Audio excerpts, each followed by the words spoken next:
the gym to view and comment on our alternative design options.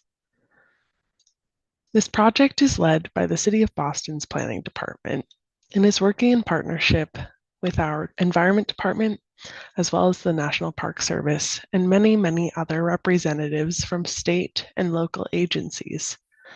We are also working closely with private property owners, community groups, and other stakeholders in the area. Our consultant team is led by Arcadis. The City of Boston is already experiencing the impacts of climate change with rising seas and stronger coastal storms. The images you see here are examples of flooding that has occurred within the city limits during some of those coastal storms and high tide events. The Charlestown Navy Yard and Little Mystic Channel project area is amongst our coastal neighborhoods at risk of continued and worsening flooding if no action is taken. Our consultant team has estimated that there may be $1.2 billion in expected losses, 186 of the 237 total buildings, and 3,859 residents impacted if no changes are made. These results represent the cumulative present value of risk from 2030 to 2070, assuming a 3% discount rate. But the City of Boston is working towards building that change. Starting in 2016 with the Climate Ready Boston initiative, our teams have been able to advance projects such as this one through various phases of design, permitting, and even construction. Our strategies for this work are to focus on the immediate impacts of today's storms and how we can build systems to address flooding that occurs now.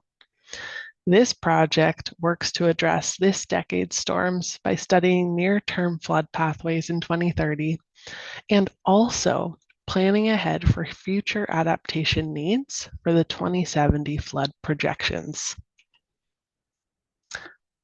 Our project builds off of the 2022 Coastal Resilience Solutions Report for East Boston and Charlestown Phase 2 in particular, as this is where the original concepts and cost estimates began.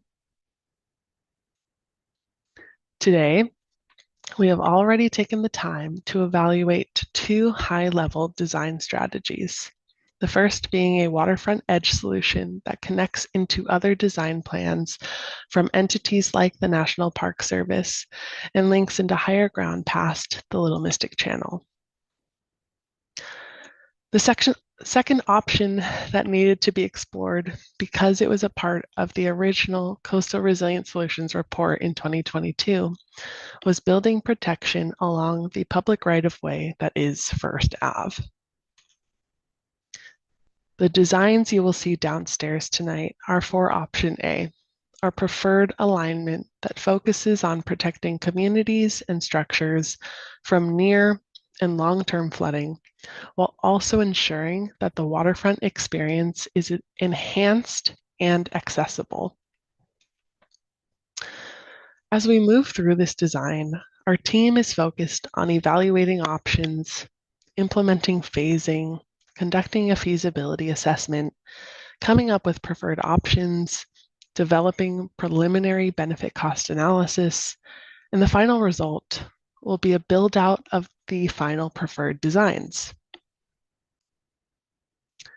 Key challenges we are taking into consideration are the needs and desires of multiple and diverse property owners and stakeholders, how we can preserve and protect the character of Charlestown while integrating waterfront designs, how to preserve accessibility and ADA compliance, and ultimately come up with a solution that builds upon a collective vision.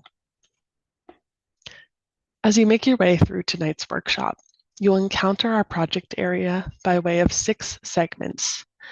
Each of these segments will showcase a variety of design strategies we are contemplating. And all of these individual segments consider the larger scale district-wide solution.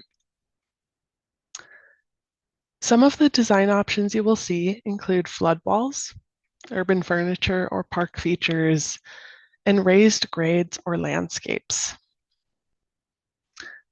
So head downstairs, come talk to our team, and provide your feedback on each of the alternatives showcased.